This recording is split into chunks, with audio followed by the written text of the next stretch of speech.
कैसे हैं आप लोग। देखिए आज जो टॉपिक मैं लेकर आया हूं वो है इंटरफेरॉन। ठीक है, इंटरफेरॉन के बारे में मैं आपको पक्की बात बता दूंगा कि इस वीडियो के बाद आपको इंटरफेरॉन का सारा कॉन्सेप्ट क्लियर हो जाएगा, चाहे वो किसी भी लेवल का हो। इंटरफेरॉन अभी कुछ ज़्यादा मैं सुन रहा हूँ इधर। क्यों सुन रहा हूँ? क्योंकि अभी कोविड का टाइम चल रहा है, तो जो बायोलॉजिकल रिस्पांस है उसको मॉडिफाई करने के तमाम तरह के यहाँ पर ड्रग्स बनाए जा रहे हैं, और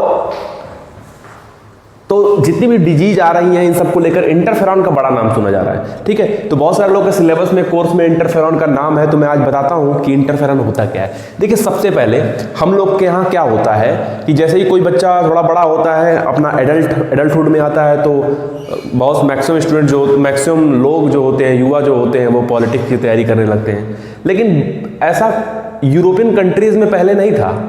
यूरोपियन कंट्रीज में क्या है कि जैसे ही कोई यंग होता है, कोई भी आगे चल के पढ़ने के लिए घर से बाहर जाता है, तो सबसे पहले वो सब अपना जो भी थॉट है वो साइंस में ज़्यादा दिमाग लगाते हैं लोग। ठीक है, इसी तरीके से दो साइंटिस्ट थे, है ना। एक का नाम था आइजैक और एक का नाम था लिंडरबर्ग, लिंडरमैन। ठीक है, इन दोनों साइंटिस्ट ने 1957 में इंटरफेरॉन को पूरी तरीके से क्लेरिफाई किया था, डिस्कवर किया था। आप कह सकते हो डिस्कवर किया था एक तरीके से। तो इंटरफेरॉन होता क्या है? देखिए ये हाईली एक्टिव बायोलॉजिकल मॉलिक्यूल है जो कि हमारी ही बॉडी के अंदर बनता है। ठीक है, ये क्या है? हाईली एक्टिव बायोलॉजिकल मॉलिक्यूल है जो हमारी ही बॉडी के अंदर बनता है। अब देखिए क्या होता है, जब भी हमारी बॉडी के अंदर कोई भी वायरस एंटर करता है, ठीक है, कल मतलब कि इससे पहले वाला जो वीडियो मैंने इस पे पुट किया है यूट्यूब पे, वो एंटीबॉडी को लेकर है और इंटरफेरॉन को लेकर। देखिए दोनों बहुत सिमिलर लगेगा आपको, लेकिन दोनों में डिफरेंस है, थोड़ा डिफरेंस है। देखेंगे क्या होता है। देखिए यहाँ पे मान लीजिए कि कोई वायरस है यहाँ पे, ठीक है। ये वायरस जो होता है जब बॉडी के अंदर यहाँ पर एंटर करता है, तो हमारी बॉडी एंटीबॉडी उसके खिलाफ बनाना स्टार्ट करती है, साथ ही साथ इंटरफेरॉन भी बनता है। सपोज दैट मान लीजिए कि ये कोई सेल है, ठीक है। इस सेल के अंदर जैसे ही कोई वायरस एंटर करता है, ये सेल का न्यूक्लियस है, तो मैं कह सकता हूँ मान लीजिए ये मेरा सेल है, तो ये सेल जो होता है इस वायरस को होस्ट करने जा रहा है, तो मैं इसको कह सकता हूँ क्या? Host cell. ठीक है, ये होस्ट सेल हो गया।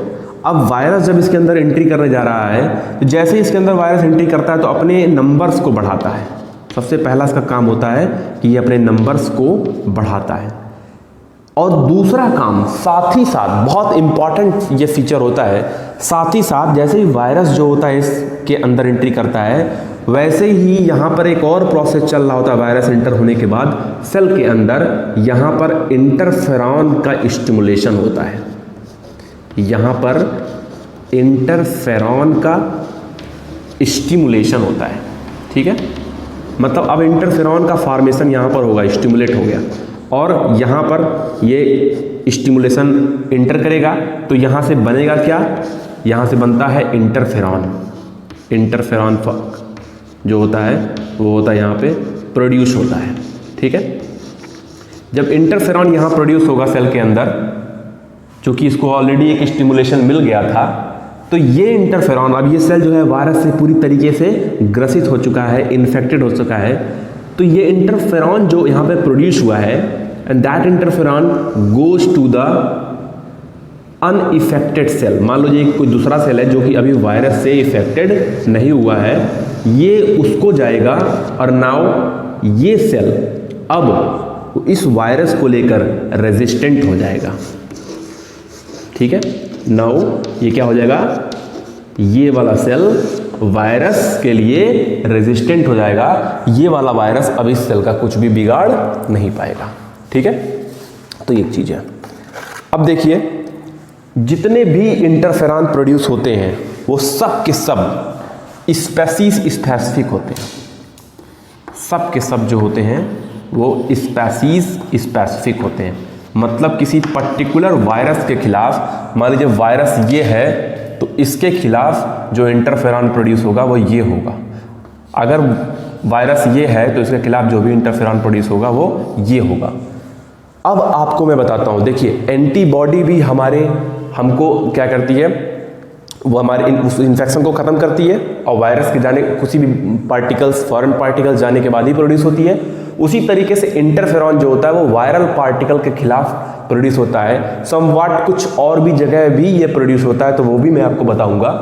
तो एक बात समझते हैं यहाँ पर, ये स्पेसीज क्या होता है, स्पेसिफिक होता है, ठीक है। दूसरी बात मैं बताऊं कि इंटरफेरॉन किन किन चीज़ों से रोकता है, तो आप समझना इंटरफेरॉन जो होता है जिन जिन चीज़ों से रोकता है उसमें मैं आपको बताता हूँ। सबसे पहले देखिए, ये वायरस के ट्रांसक्रिप्शन होने से रोकता है, कि वायरस का यहाँ पे ट्रांसक्रिप्शन ना हो। ये वायरल प्रोटीन के फॉर्मेशन होने से रोकता है, कि वायरल प्रोटीन यहाँ पर ना बने। तीसरा, ये जो इंटरफेरॉन होता है वो वायरस के इकट्ठा होने से भी रोकता है, मतलब हम लोग कह सकते हैं क्या, असेंबली बनाने से भी रोकता है। कौन रोकता है, इंटरफेरॉन। हमारी बॉडी के किस सेल से प्रोड्यूस होता है, इफेक्टेड, जो वायरस से इन्फेक्टेड सेल होते हैं उससे प्रोड्यूस होता है। और ये किसको बचाता है, अनइफेक्टेड सेल को बचाता है। अपने खुद तो बर्बाद हो गया, वो सेल जो अपने खुद बर्बाद हो रहा होता है वायरस से, वो आसपास वाले को इंटरफेरॉन की मदद से बचाता है कि बाबू तुम लोग बच जाओ, ठीक है। तो वो होता है इंटरफेरॉन, ठीक है। तो ये बहुत अच्छा इंपॉर्टेंट यहाँ पर फीचर हमें देखने को यहाँ पे मिलता है। अब हम लोग एक बात करें यहाँ पे कि ये जो इंटरफेरॉन है, ठीक है, वो जो भी इन्फेक्टेड सेल है वायरस का, इसके अलावा भी क्या प्रोड्यूस हो सकता है कहीं और से, तो मैं बोलता हूं हाँ, ये जो इंटरफेरॉन है वो और भी कई जगह से प्रोड्यूस हो सकता है, सिवाय मतलब क्या, इस वायरस को छोड़ के। जो वायरस, मान लो कोई वायरस इफेक्ट किया था तभी तो ये जो सेल था वो प्रोड्यूस किया था। इसके अलावा भी कुछ ऐसी जगह होती है जहाँ पे वायरस, ये जो इंटरफेरॉन है वो प्रोड्यूस हो सकता है। मान लो कोई इनएक्टिवेटेड वायरस है, कोई इनएक्टिवेटेड वायरस मौजूद है, उससे भी ये प्रोड्यूस हो सकता है, ठीक है।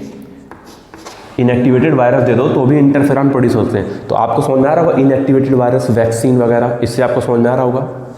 कुछ बैक्टीरियल एंडोटॉक्सिन की प्रेजेंस में भी ये प्रोड्यूस हो सकता है, ठीक है।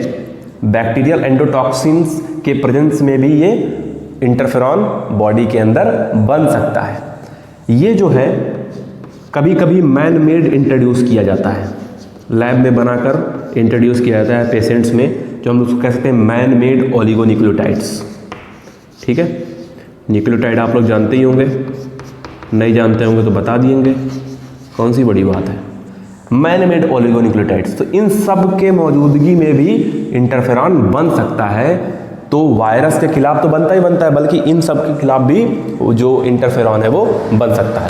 अब आते हैं, हम लोग बात करते हैं कि कौन कौन सी ऐसी बीमारी है जिसमें, कौन कौन सी ऐसी बीमारियां हैं जिसमें इंटरफेरॉन डायरेक्टली इंटरफेयर करता है, ठीक है। देखो, पहली बात तुमको पता चल गया है कि आरएनए के वायरस जब रेप्लिकेशन करता है, जो वायरस जो होता है जब रेप्लिकेशन करता है, मतलब अपनी संख्या को जब बढ़ाता है, तो उसके रेप्लिकेशन वाले प्रोसेस में भी ये इंटरफेयर करता है। कौन, इंटरफेरॉन। तो इसका खास फीचर होता है। अब मैं बात करता हूँ कुछ ऐसी बीमारियाँ जिसमें ये डायरेक्टली इंट्रोड्यूस होता है और उसके जो भी वायरल पार्टिकल्स होते हैं उनके ग्रोथ को बहुत तेज़ी से रोकता है। तो उसमें आता है आपका हेपेटाइटिस, ठीक है। हेपेटाइटिस, देखिए स्टूडेंट्स, हेपेटाइटिस, और फिर आता है आपका इन्फ्लुएंजा। इन्फ्लुएंजा जो भी वायरस होता है उसको, ये उसकी ग्रोथ को रोकने में हेल्प करता है। अब मैं बात करूं, जो 12th की NCERT है उसमें इंटरफेरॉन का कई बार नाम दिया हुआ है, उसमें कैंसर वाले टॉपिक में भी इंटरफेरॉन का नाम दिया है। तो मैं आपको बताता हूं, जो भी लोग ब्रेस्ट कैंसर या लिम्फ नोड कैंसर से पीड़ित होते हैं उनको अल्फा इंटरफेरॉन दिया जाता है, अल्फा इंटरफेरॉन दिया जाता है, ठीक है। जब मैं कैंसर वाला टॉपिक पढ़ाऊंगा तो उसमें और अच्छी तरीके से मैं बताऊंगा, ठीक है। तो उनको अल्फा इंटरफेरॉन दिया जाता है, खास करके किसमें दिया जाता है, ब्रेस्ट कैंसर के केस में और लिम्फ नोड के कैंसर में, लिम्फ नोड के प्रॉब्लम में, ठीक है। तो ये क्या होता है, बायोलॉजिकल रिस्पॉन्स मॉडिफायर होता है। ये इसको हम कह सकते हैं क्या होता है यहाँ पे, बायोलॉजिकल रिस्पॉन्स मॉडिफायर, ठीक है।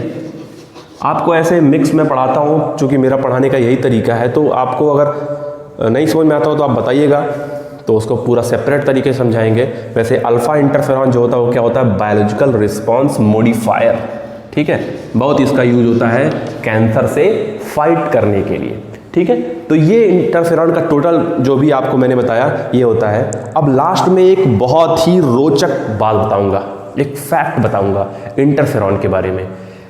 इंटरफेरॉन डायरेक्टली, जैसे मान लो कि मुझे किसी को मरवाना है, कोई मेरा दुश्मन है, उसको मरवाना है, मैं खुद नहीं मार सकता हूं उसको, तो मैं एक काम करूं, अपने दोस्त को स्टिमुलेट करूं जो कि उसके कांटेक्ट में भी है, मैं बोलूं कि यार कर देना ऐसा वैसा, उसको चढ़ा दूं और वो जाए सुबह उसको मारे 2-3।